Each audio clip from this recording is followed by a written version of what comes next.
who is at work in you, enabling you both to will and to work for His good pleasure. So who is enabling? It is God who is enabling, but it is you who are doing it. And this is what is very important. Your actions and your will, they have to match.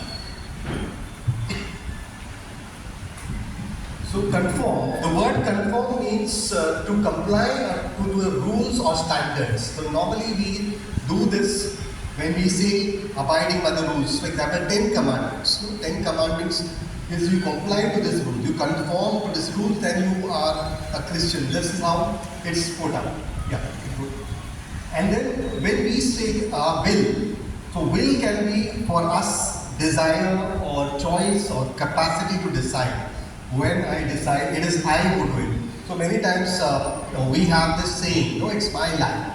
It's my life. And we have done that in the disciples' cross, right?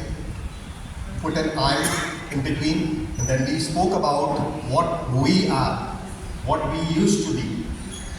Later on, we found that this is not going to be our way, it's God's way.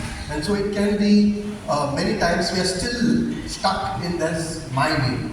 Many times it's my way and not God's way. So every time there is a decision road that comes up. Should I go right? Should I go left? In the book of Isaiah chapter 30 verse 20, it says, your teacher will stand behind you and teach you to go to the right or to the left.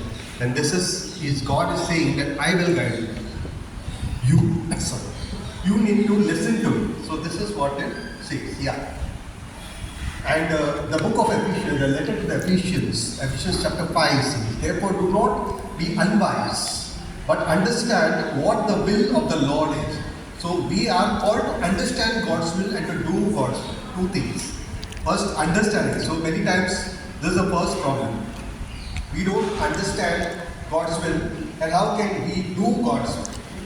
We say we are doing discipleship, but when we are doing discipleship, we have this question mark, what next, right? How many have this question, what next after this? Or you are doing it for a certificate? Because discipleship is a commitment, not a certificate. It's a commitment. You are saying yes to Jesus. What Jesus said, you put the hand on the, sorry, I'm getting this hand. Put the hand on the plow and do not look back. Do not look back. And that's why I say, if you are saying God's will, the God's will is to do the things that He has told you. What has He told you? In another letter, let's go almost right. In another letter to the Philippians, Romans chapter 12, verse 2. Verse 1 also is very important, speaks about worship. That is, you have to submit yourself entirely as a body.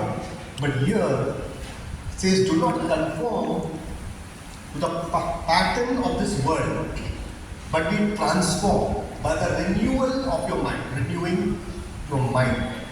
So what is St. Paul telling the Romans? Like, what is this pattern of this world? What do you mean by that? Any answer? Any other specific patterns? Do not be worldly. Yes, the worldliness, he's speaking about world. So when we speak about a Christian will always have three enemies fighting. You will always speak about one enemy. What is that? Who is that one enemy? Satan. But Satan doesn't know what is happening in your life, first of all. Who helps Satan? That two enemies do help. Our flesh. Yeah, our own flesh helps Satan. What I am feeling. What was the topic we did? Emotions. What I am feeling in my flesh, in my body, I express it. It's hot, it's cold, I don't like this person. Express. Who hears this? Satan. That's how he gets to know what is happening in your life. He doesn't know directly what is happening in your life. Next time. Next time. Our own desires. Written over here. World, what we are living.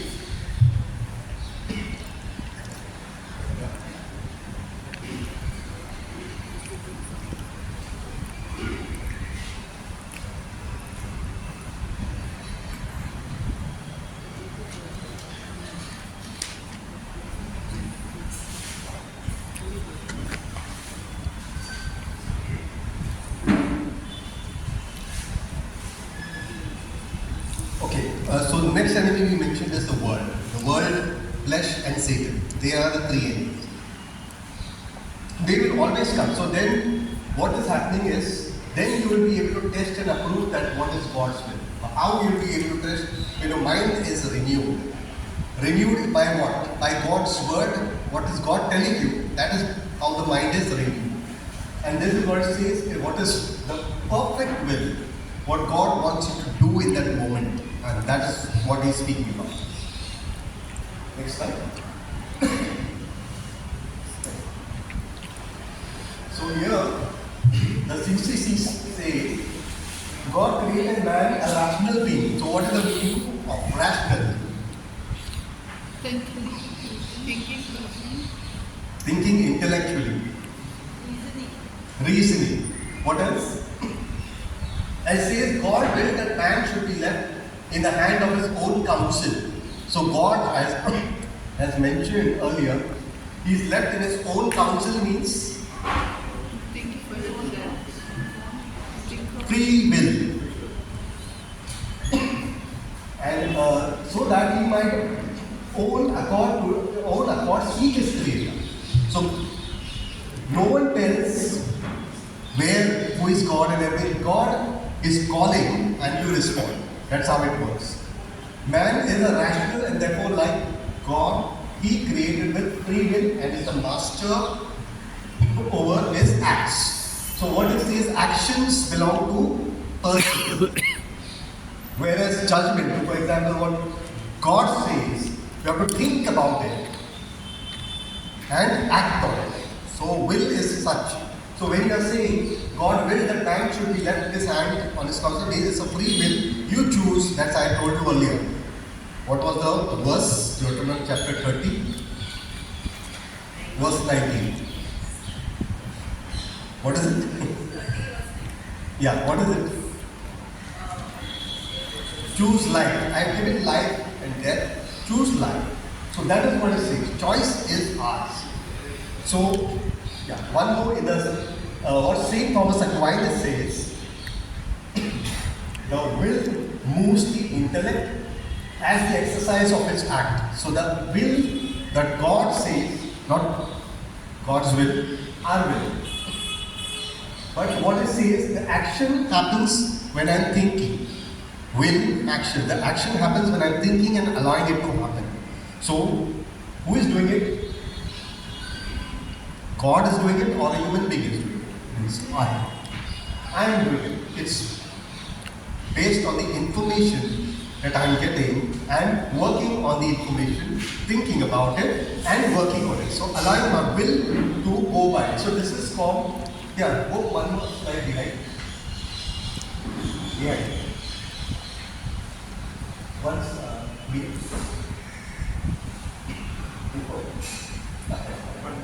one more slide. Yeah. So what it says, the will is free but requires intellect. That's what it says. Thinking is required and you have to present it either good or bad. For example, the fruit was presented to Eve, right? What was the USP? How did he sell the fruit? How did Satan sell?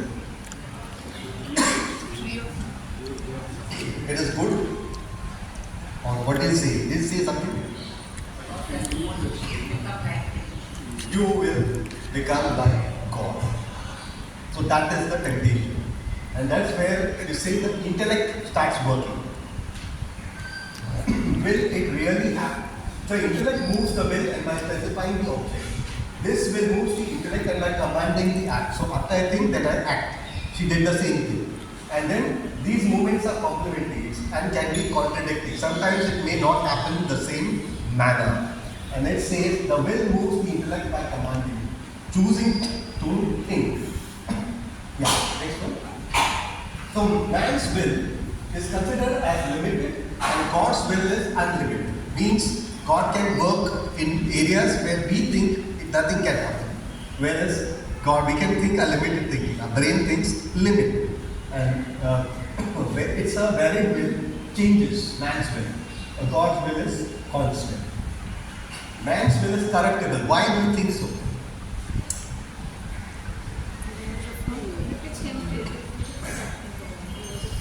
Because today I want to do something, tomorrow it may change. Someone told me something, I'll change. My will is that way. So it will go here and there, left and right. It will not be like I told about the emotions, similar to that. It's connected with the emotion. I think something, I feel something, then I do that. According to that. What I think, I do. And this is why it's connected. God's will is holy. It's calling us to holy. So be holy, for I the Lord am holy. Why did he say that? He wanted his image and likeness to do the same thing. Yeah, next one. So let's see what is God's will. Someone can read the first one. This is right and acceptable in the sight of God our Savior, who desires everyone to be saved and to come to the knowledge of the truth. So there is one thing that the scripture says, this is God's will, that everyone should be saved. So it's not mentioning only Christians or only specific people. Everyone to be saved and come to the knowledge of the truth. Second verse.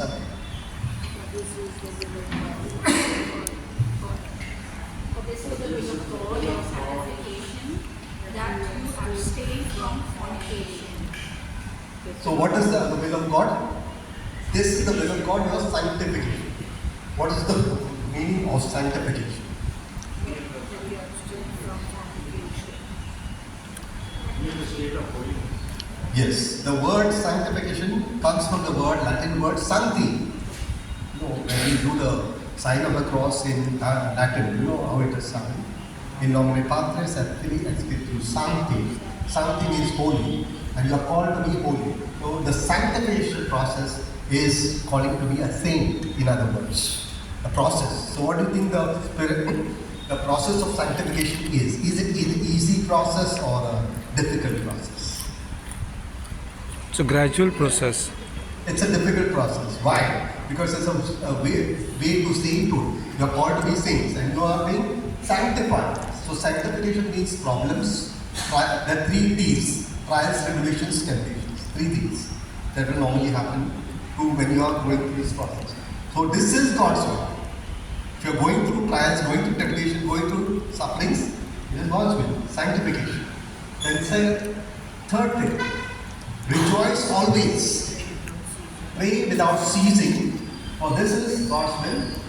Giving thanks in so 3 things. Praying always, rejoicing always, and giving thanks in all circumstances. One example I gave earlier. The boss is giving you work at the last moment. What are you supposed to do? Thank the Lord. Give thanks to God. Rejoice in all circumstances. That's what it says. So this is the will of God. For this is the will of God in Christ Jesus. So God wants us to do these 3 things to be conforming to God's will. When we say we are conforming to God's will, we have to fall in these categories. When we say that we are calling everyone to be saved. So what is the action that should happen from our side for doing this will, the will of God? You have to tell about Jesus. You have to tell about Jesus, right? Everyone has to be saved, right? What is saying? Everyone, God's will it is. Everyone. So how it had happened? Till everyone knows about Jesus, right? And another thing is sanctification. Is I have to work on myself. I have to surrender to God and walk through those problems. And third thing is I have to be rejoicing even in all circumstances, praying in all circumstances, and giving thanks in all circumstances. So this is the will of God. So now I ask the question: is it easy now? Not at all easy. But this is the disciples' life. What we are doing discipleship for is for this: to speak about Jesus, to live a holy life, to become a saint, and to give thanks, pray, and give rejoice in all circumstances. So this is what God wants us to do. And the psalmist says, "Teach me, O Lord, to do your will, for you are my God." And then it says, "Let your good spirit lead me on a level path." The very important point, the Holy Spirit leads you on this path to holiness. We cannot do on our own. When we are saying conforming to God's will, then who helps us? Holy Spirit. Without Holy Spirit, I cannot. So that's why the psalmist says, "Teach me." I have to be taught how to go through this problem? How to fight this problem and take you? Who will teach you? Holy Spirit. So that is very, very important to know that we are conforming ourselves to God's will, and the earlier topic, the emotions, we need to follow the Holy Spirit. Because our fleshly nature will not allow us. It is the Spirit that gives life. The flesh profits nothing. Who said that? Who said this? It is the Spirit that gives life. The flesh profits nothing. Jesus said it. Bible, to read the Bible for it. John chapter 6 verse 63. It is the Spirit that gives life. So that's why when you want to do the spiritual things, you have to call the Holy Spirit. And without the knowledge, without the Holy Spirit, you will not have knowledge of God's will. What is the knowledge of God's will? Written in Colossians chapter 1, 9 to 10. Someone should read it. For this reason, since the day we heard it, we have not ceased praying for you and asking that you may be filled with the knowledge of God's will in all spiritual wisdom and understanding. And there are 4 things mentioned over there. So that Then, you may lead life lead lives worthy of the Lord. The first point. Knowledge of God's will helps us to lead a worthy life for God. Second, pleasing to Him.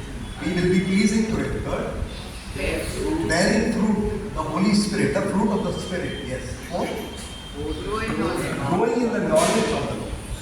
What do you think all those 4 things, how can it happen? All these 4. How these 4 things can happen? It's as mentioned in this letter to the Colossians. St. Paul is writing, he says that we have not ceased praying for you. He's telling these Colossians, we have not ceased praying for you. So it means we also have to, if you want to make more disciples, you have to pray for the next batch. Right? Well, that's what he's saying. He's praying for some other people. And then he's telling these instructions, giving this instruction. This means we have to pass on these instructions to someone. And then it says we have to lead a life worthy of the Lord, pleasing to the Lord, bearing fruit for the Lord, and growing in the knowledge of the Lord. 4 things that a disciple is called to do in knowing God's will. Yeah. So next one, it says, now how do we do it? And discern and train ourselves to do God's will. How do we discern? So as the word of God says, I will instruct you in the way you should go. I will instruct you. What is this verse? Psalm 32, verse 8. I will instruct you in the way you should go. I will counsel you. It is God who counsels. So in other words, when you are calling the Spirit, the Holy Spirit automatically directs you in the right path. And he says prayer. First is prayer. The first thing, if we are not in prayer, then we cannot understand God's will. We will not be able to know God's will. So I think you all are keeping your prayer journal, already marking the scriptures, taking notes. I believe that is happening because that was the first topic, of prayer and journaling. What we are getting in your personal prayer time, that has to be journal. Sometimes if you see a series of what is verses are coming to you, you will understand God is speaking to you. You will understand from those verses that God is speaking to you. Something is telling to you during this discipleship. So if you have made a note of that, that will help you because that's a prayer journey. And then the second thing, we also have done, so whatever if you see points on this screen are part of your topics. Prayer was part of the topic. Right? Now this also was part of it. This was not God's word. God's word is done. So this is also one. Thy word is a lamp unto my feet and a light unto my path. So when you are saying instruction, for us Catholics, what do you believe? God's word. What is God's word?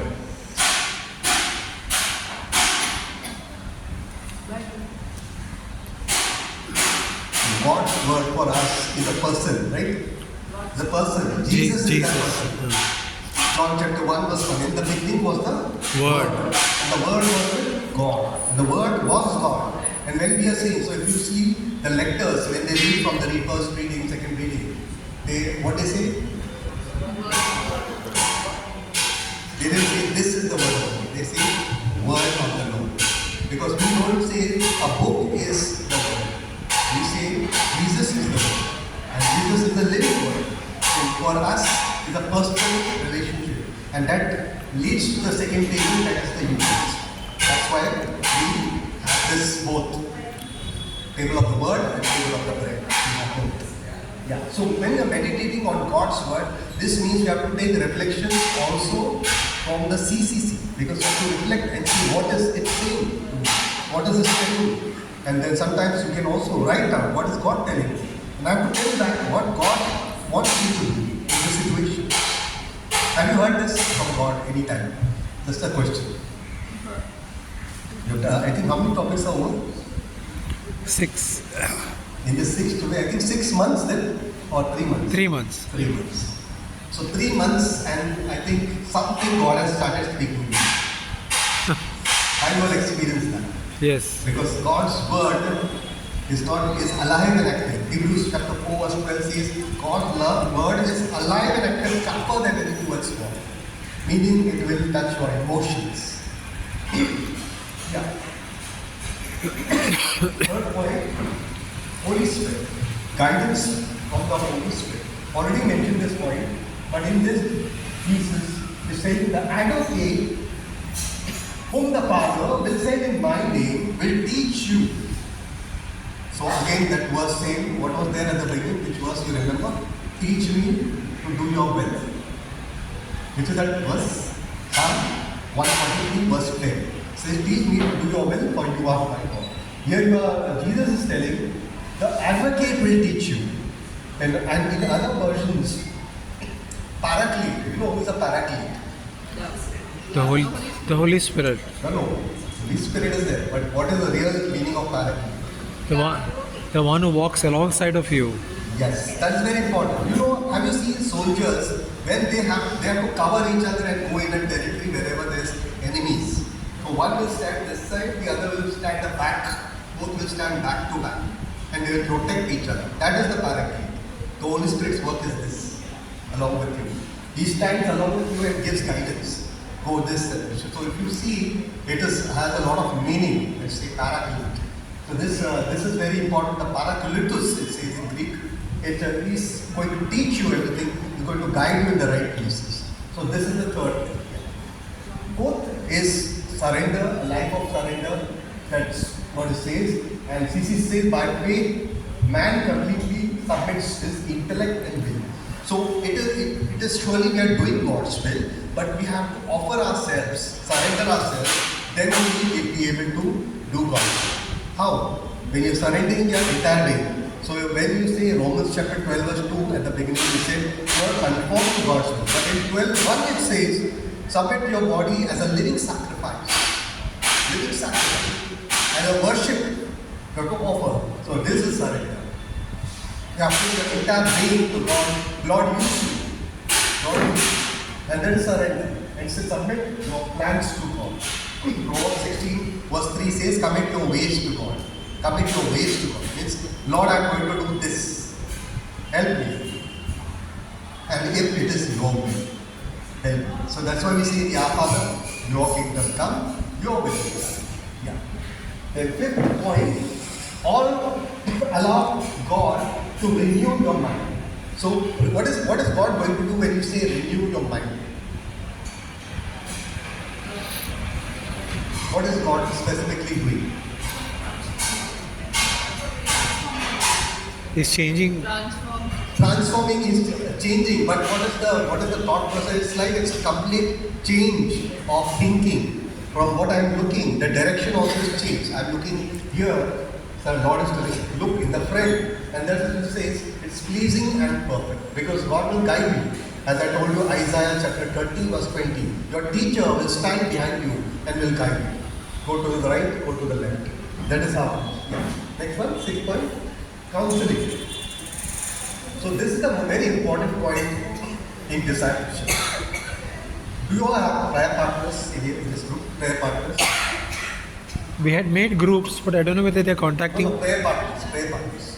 What is the meaning of a prayer partner? Is I align with one brother and ask him to be my prayer partner, and then I say, these are my intentions, please pray. And I will similarly he will ask me to do the same. And we'll be there for prayer partners for life. Not only for that day or for a certain period during the discipleship, throughout. So we have to be prayer partners so that we can walk together. Another important thing is spiritual direction. We need either a priest or someone who is knowing well to be guiding us. A human being is also required, as it says, a fool is in love with his own opinion. But wisdom means teaching. I have to be teachable. I have to ask for feedback. I have to ask, how should I do? And the next one says, plans go wrong for lack of advice. You have to ask for advice. You have to ask for counselors. It says, many advisors bring success. So invest your time with spiritually matured Christians trying to learn the ways of pleasing God.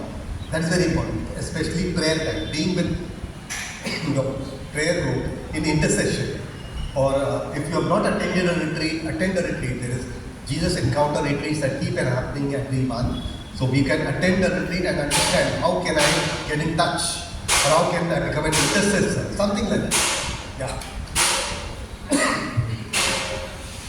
Accept God's will with humility. Now, that's God will ask certain things to be done, but sometimes I have to be humble. Say I have to do certain humble tasks. Sometimes it may not be all the time that I come and speak over you. I may have to do certain things like how these brothers and come early and set up these things. I may have to do that. Sometimes I'm just speaking about normal things that we see. No, that is God's will. Accepting God's will. Humble and being humble is what God wants. Yeah. So keep choosing inner peace. Now what is this inner peace? It will only come when I am conformed to God's will. This last part is more like a result of what I am doing. So what is this result? The fruit. The fruit of righteousness will give you peace. Its effect will be quietness and confidence forever. So when I said at the beginning, I think in the earlier topic, you need to be silent. What is the meaning of this silence? As Psalm 46 verse 10 says, be, what is that? 46 verse 10. Be still and know I am God. So when you come to this level, then you know God will take care of the storms. And if you have seen a cyclone, the cyclone is destroying everything outside, but inside there is peace. Everything is calm inside the cyclone. That is the style of a disciple. Disciple will have all problems around. But inside, the disciple will have inner peace. That is what we get. If we are doing what God's asking us to do, means God's will. So if you are doing, so there are two people in already knowing the Bible. Jesus is through God, through man, but there is a human being also who said yes, and because of that yes, there is salvation to the world. So there is a yes over here. So we also are called to say yes, like being called to do God's will. So whenever we are called to do God's will, humility is very important, where we can say yes. And Jesus himself says, when the disciples were brought to bring food, he says, my food is to do the will of my Father, will of my Father. So if it's his will, so what about us? The expectation is the same. God wants us to do his will. So this topic is over, and I can take the next one. So there is also something related to this topic. Now this topic first was mind, first was emotions, and this is about will. But now something to do about your prayer. Something to do about how to pray in problems. How many of you have problems? All of us. If you don't have problems, I don't think so. There's something wrong. Yeah. So that's it. So let's take this. There are two topics within this, but we'll take it together. It says praying about problems. So how do we pray about different issues that come up in life? Yeah, you can go ahead. So the thesis says prayer is raising one's mind and heart to God and on the requesting of good things from God. That's St. John chapter 6. So prayer, for example, how much time do I spend in, if I'm doing personal prayer, how much time should I spend in silence in personal prayer? Suppose I'm doing 20 minutes prayer. So how much time should I spend? 15 minutes. So many times we spend more in what area? There are prayer of petitions. You know that trip, the earth trip, or what was taught to you for prayer? There are two things. One is what is that acronym that was used for us? It was earth trip. Acts. Sometimes they say cats. Sometimes it's acts, and sometimes it's earth trip. Earth trip is adoration, thanksgiving, repentance, intercession, and petition. Similarly, there is also this, what is that? Acts, adoration, what is that?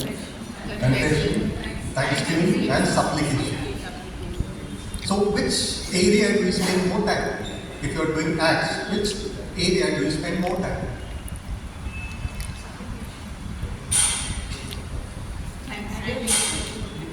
Thanksgiving. Okay, praise the Lord. We spend more time in supplicating. Many times it's petitions. Lord, help my child. That's all petitions. Many times we end up in petitions. Petitions should be only given 2 or 3 minutes, but the rest should be silence. Silence means adoration, then spending time confessing your sins, thanksgiving. So thanksgiving and adoration should be given more time. Now when you are saying whatever you ask for in prayer with faith will always receive. Do you believe this? No. Yeah. Do you believe? No, not believe. Yeah. There is no why.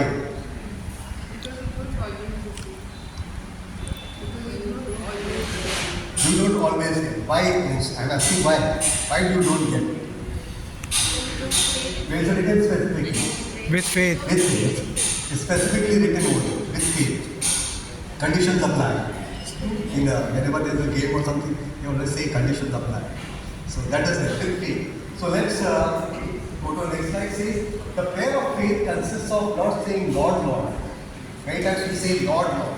But what it says, to do the will. So you have to align God's will. Just now we learned about God's will and aligning it to that will of God. What do you think God's will was? 3 things I mentioned. 3 scriptures I gave. That has to be connected to this. So when you are asking, it has to be God's will, according to God's will. And it's said to do the will of the Father. Because in the Our Father will, what do you see? Your kingdom come, your will be done. So where did my will come in between? No. So the prayer also has to be the same. So even when you are praying about problems, this topic about praying about problems. Yeah, go ahead. So praying about problems can also have different styles of prayer. Like for example, the widow's prayer. He went to the judge several times. Judge was not believing, but still he gave justice. So what did she do in persevering? She continuously went and knocked. Persevere. Continuously did the same thing again and again. How many of us become bored doing the same thing? Many times we stop the prayer also. Say, kya roz karunga? We think that way. And that is how it is. Rejoice in hope, be patient in suffering, because we have suffering. And persevere in prayer. That's very important. Perseverance, continuously being in prayer. Even if nothing is wrong. For example, many people grow up because they report for prayer. It's like you are given an appointment. And if you are not going there, what would that person feel? Right? You are given an appointment. What would the person feel? So if I don't appear, so that's why just show up. Even if you are sleepy, show up before God. And that is very important. That is called perseverance. Persevering. Means I am there always. Lord, you can do your best, but I am there. I am there praying. And that's, so this is one thing. Another is unceasing prayer. Sometimes you have to push. Pray until something happens. Pray until something happens. So never stop praying, as it says in 1 Thessalonians 5 verse 17. Yeah. So certain key elements which we have seen in the cross. First in abiding in Christ, and then doing God's will as a word of God and prayer. So we have seen this in action. So we have to put it in action as an obedient Christian. What is required? The root. So when we say the root is always the word. When you have the word, you automatically prayer will come up out of your heart. And then when you have a prayer with God, you are abiding in Christ automatically. You are living the Christian life. That's why it says obedient Christian. Because you are doing God's will. You are doing God's will. So these are the key elements. So if you are abiding in Christ, word of God is with you, and if you have prayer, what do you think? God will answer your prayers or not answer your prayers? 100%. It has to happen. I was getting this example of this cricketer, Jamima. I was listening to the video prayer of that pastor who was making a prayer on her. Have you seen that video? She scored some runs, I don't know. But I know the prayer. I was seeing that prayer. I was seeing that the pastor pray. What did he pray? What did he pray? He prayed promises. He prayed promises from Deuteronomy. The book of Deuteronomy, he prayed promises. And when he prayed those promises, what was he doing? He is aligning with God's will. When you are praying promises of God, what did he say? The blessings of Deuteronomy be upon her. And then he said, what is supposed to happen? Let her bring the World Cup. Already said. Word is already said. And when you are speaking God's word, you are taking God's word, what is happening? God is aligning your will, His will with your will. Connected. That's where it is happening. So when you are praying, yeah, go ahead. When you are praying, first starts with praising God. Praise God, as it says in Matthew. What is Matthew 6:9? What is that prayer? Abba. It's about Abba. It's about allowing God to take control. And when you're praising, God takes control. Because He's enthroned on the praises of His people, right? Do you know that verse? Enthroned on the praises of His people? How many know this verse? Enthroned, God is enthroned on the praises of His people. Psalms 22. Psalm 22 verse 3. God is enthroned. So when you're praising, God comes over you to dwell on those praises. And that's why it says, repentance. So if we confess our sins, He is just in forgiving our sins. We confess, He will be just. So when you are repenting, you ask for help from God. Because He is the one who is provider. So I'm not sure I've given this example. There was a brother who in one of the meetings, teaching ministry meetings I had gone. He was giving a testimony about his own wife who had delivered, and the child was not having something to eat, drink, milk to drink, because she was not getting milk. And so it was sounding, and he was also crying because he couldn't see the baby also crying. So what he did, in faith, he knelt down next to the bed over there, and he made a prayer, Philippians 4:19. And he said, and my God will supply my baby's needs according to the riches in glory in Christ.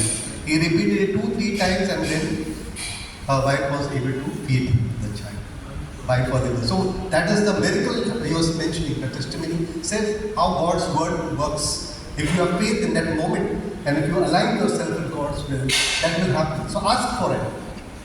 Lord is waiting. And 1 Peter 5:7 says, cast your cares on Him. Because He cast your worries on Him. Because He cares for you. He cares for you. He will do it because He cares for you. And while He is yielding to God's will, as today's word says, do not be conformed to the world, be transformed. And that's why yielding to God's will, always surrendering to God's will. He is expecting in you. So when you are praying, don't say that it won't happen. It will happen. That should be the attitude. That is the attitude of a disciple. When you are praying, it will happen. 100%. So for example, in Mark chapter 16, verse 17, when Jesus was leaving, where He had given a discourse, you lay the hands on the sick and they will get well. He doesn't say they may get well. He says they will get well. So how many of you believe that when you lay hands on the sick, they will get well? I always believe it. and I have seen. Even though I don't come called any healer or something. No. Jesus is the healer. He has given this word, and when you do it, it will happen. Because he is saying that. So you are yielding the Lord. You are expecting in faith. You are expecting in faith. And the last is rejoicing in time. In every second, even if it doesn't happen, we are rejoicing and thanking. So rejoice in the Lord always. Again I say, rejoice. Philippians 4:4 says that. So this is the first part. But we are also called to live victoriously. So let's see this part also. Yeah, go to the next slide. When you are saying victoriously, as a Christian, we normally think that where is the victory there? Obviously the victory is already won on the cross. It's already won on the cross. But for us, what is it for us? So first thing is always going to be God's word. God's word is as what is the verse? You know this verse. 15 verse 10. John 15 verse 10. What is it? If you abide, This is from the disciples' cross. if you abide in me, Yes. your word abide. If you abide If in you me, abide, if your word abide in me, what will happen? and you I ask for anything and it will be done. So value God's word. So when what speak on his words, when he says his word does not go back to him without doing what is supposed to be done. Where is it written, you know? Isaiah 55 verse 11 says, my word will go, it will go and do everything and will not return without doing it. It will not return back without doing it. So this is very important.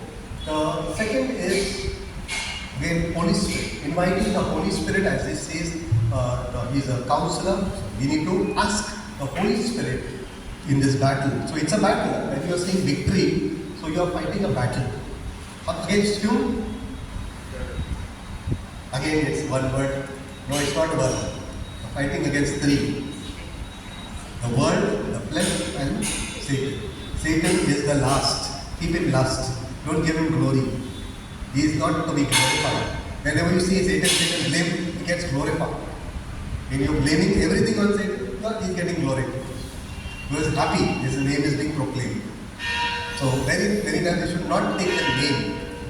Even when I'm also part of the healing and deliverance ministry. So we don't take the name of the demon.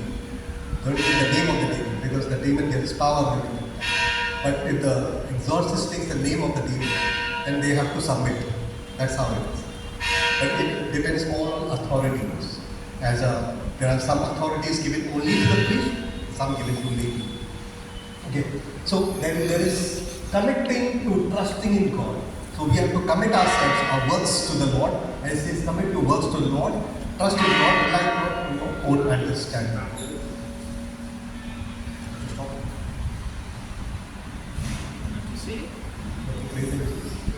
No, we continue. You want to say it? No, I'm saying, No, we don't say it, but in case you want. yeah, you can also. The angel of the Lord declared to Mary, Hail Mary, full of grace, blessed art thou amongst women, blessed is the fruit of Jesus.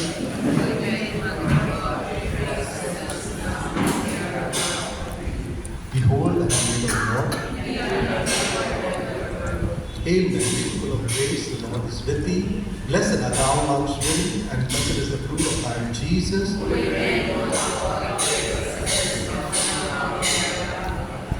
And the Word was made flesh. Hail Mary, full of grace, the Lord is with thee. Blessed art thou amongst women, and blessed is the fruit of thy womb, Jesus.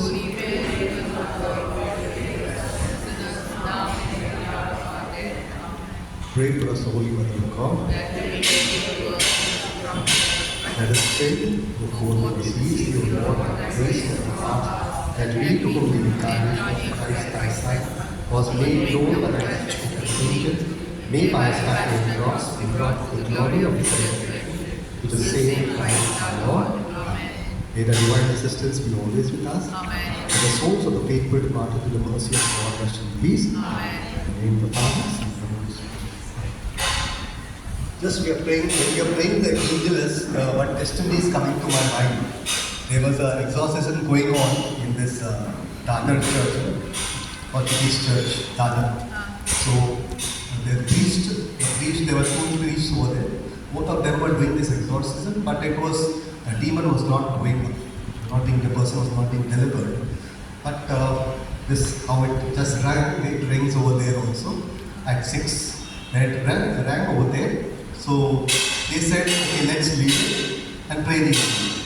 Once they prayed the angel, the demon left immediately. So this is this testimony was coming to my mind when we are praying this angels right now. So sometimes we have to prayer is very important. Yeah. So next is taking action in faith. When we are called to actually be victorious, we are always called to take action. Many times we are only hearers of the word, not doers of the word. James chapter 1 verse 22 says, be doers of the word, not hearers of the word. And then he goes ahead and says, you are deceiving yourself because you look at yourself in the mirror and forget what you are. That's why take action. O is overcome fear. And this is very important verse. Do you know this verse? 2 Timothy 1:7. God does not want you to be timid. But what? He wants you to be growing in what some gives. No? What is that?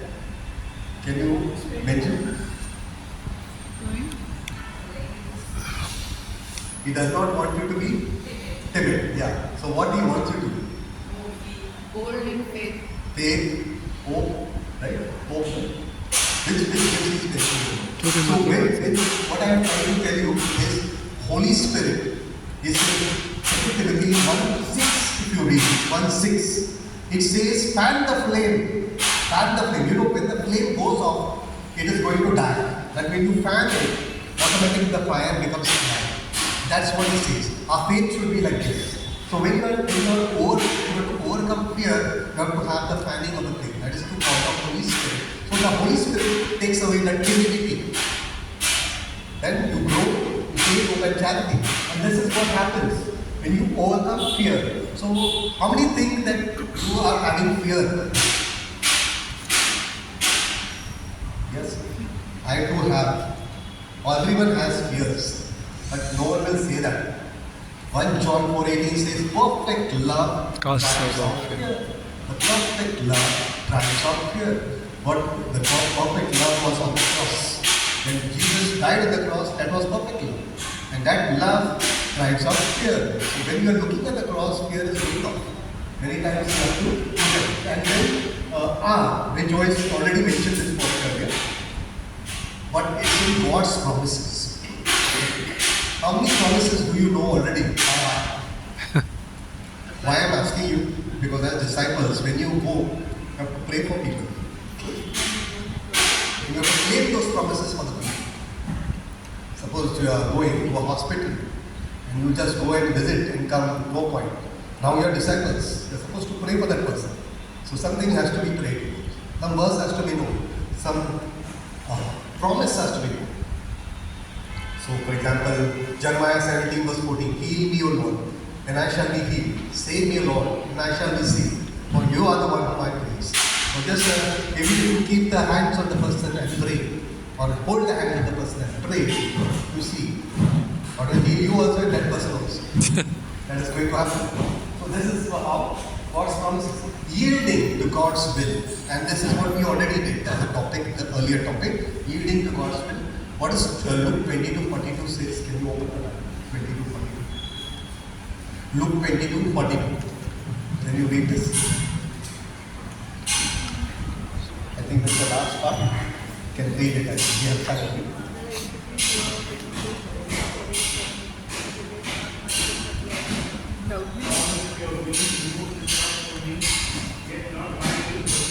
Not my will, but your will be done. And this is what the Lord will always say, not my will be done. Jesus said to his Father, we have to tell Jesus that let your will be done, not mine.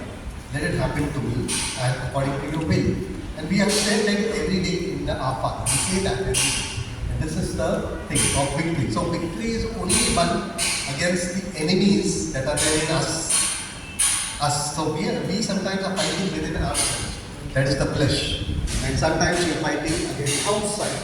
So I won't scare you by speaking about spiritual warfare. There is another topic called as spiritual warfare, which will happen as armor of God. That will happen as a topic. So that is part of this only, because victory is not one side. It has to be also be on spiritual level, and that is called spiritual warfare, which we all are called to do. Because if we are not called, we will again backslide. Those areas where we have fallen earlier, again we will go back to those same areas. So we have to fight, because we are called to fight. Because when we have received the sacrament of confirmation, what will be confirmed as? Soldiers. Soldiers of Christ. Earlier we were baptized as children. Children became to be fighting now. Soldiers. God wants us to be mature. So let's close our eyes in prayer right now. This was the last part. Heavenly Father, we thank you and praise you for this grace that you have given to us to listen and to be in this place at this moment. Lord, whatever is being taught over here, whatever we have learned, you take control, Lord, of everything. You take control of what we need to know, Lord. Give us the grace and understanding to walk through this course of discipleship. We pray in a special way for all those brothers and sisters who couldn't make it for today's session. We offer them into your hands. And we pray also for our family members and our loved ones. We offer them into your hands. We ask that you take control, you take leadership and ownership of your life. And we ask, Lord, that you also help us to become true disciples, to conform to your will. Help us to do your will at all times. We submit our emotions to you, our unconscious mind, subconscious mind, conscious mind, Lord. We submit to you. We ask for your healing touch, O Lord, in those areas that we are still lacking. If there is any hidden area, Lord, from you, we right now submit to you. And we resist the devil and we stand in your presence by the power of your Holy Ghost. We ask this all in the name of Jesus Christ through the intercession of Mary our Mother and all the angels and saints. Lord, hear our prayer. Lord, graciously hear our prayer.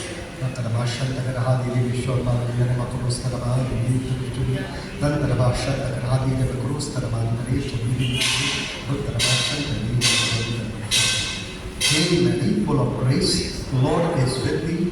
Blessed art thou amongst women, and blessed is the fruit of thy womb, Jesus. Holy Mary, Mother of God, pray for us sinners, now and at the hour of our death. Praise the Lord.